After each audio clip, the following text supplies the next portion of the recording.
از اون لذت بردیم. وقتی آمدم همه جا بسیار زیبا و آب و هوای خوب و همه جا گل و گلکاری خیلی خوش میگذشت. همه چیز برام بسیار خوشایند بود. و بعدا مردم عزیز تاجیکستان که همراهشان مقابل شدیم اینا بسیار مهر می‌ورزیدن و محبت میکردن. بعد از او من میگفتم خب اینا بسیار کوشش کردن و بالاخره وطن خود آباد ساختن. بعدا یک روز خاطر خوب که ما یک جای تیر میشدم، خب یک روز گلا یک رقم بود و روز بعدی که تیر شدم تمام گلای همو بسته منطقه تبدیل شده بود. ما موجه یک نفر کار میکرد، گفتم که برادر این گلا خود دیگر رقم بود، یک روز چرا؟ گفت ما تبدیلش کردیم. گفتم با ما بسیار جالب بود، به خاطر که ما چون در افغانستان کسانی را نداشتیم که خدمت کنن. واقعیت بر ما بسیار جالب تمام میشد.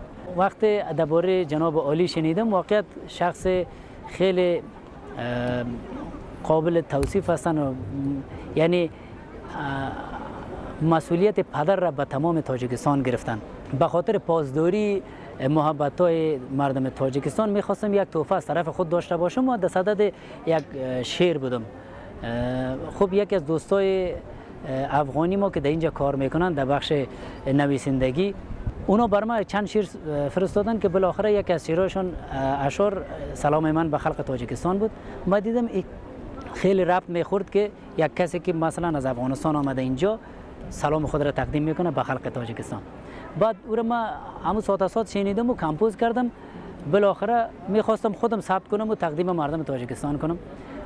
خب وقتی را دیگرها شنیدن پسندیدن و افتخار بخشیدن که در حضور جناب عالی اجرا کنم و تقدیم به همه مردم تاجیکستان کنم. واقعیت خیلی مهمان نوازی و خیلی محبت کردن در خود جشن استقلال. البته جا داره که جشن استقلال تاجیکستان هم به کافه ملت تاجیک مبارکباد بگویم و آرزو میکنم که سربلند بمانه مردم تاجیک.